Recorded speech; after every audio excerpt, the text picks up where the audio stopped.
Hi சிவாமன் 143 சேனலுக்கு உங்களை அன்புடன் வரவேற்கிறோம். இன்றைக்கி என்ன வீடியோ பார்க்க போகிறோம்னா சாமி இருக்கா இல்லையா இதை பற்றின ஒரு சின்ன குறும்படம் தான் இப்போ பார்க்க போகிறோம்.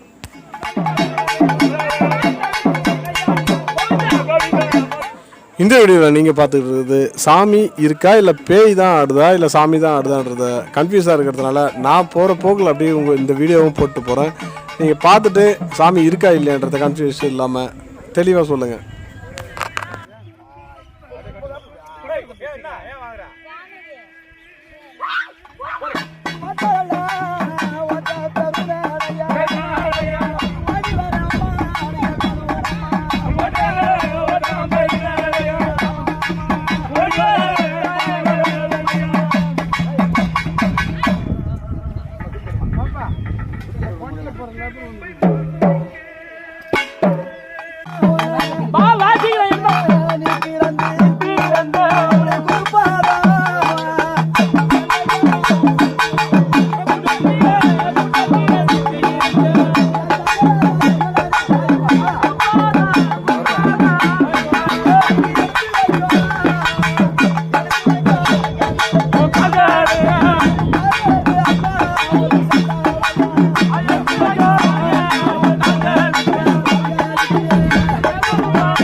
இந்த வீடியோ உங்களுக்கு பிடிச்சிருந்தா லைக் பண்ணுங்கள், ஷேர் பண்ணுங்கள், கமெண்ட்ஸ் பண்ணுங்கள், சப்ஸ்கிரைப் பண்ணுங்கள். அப்போ தாங்க நாங்கள் போடுற வீடியோ உங்களுக்கு நாலு அடியில் வந்து சேரும். தேங்க்யூ.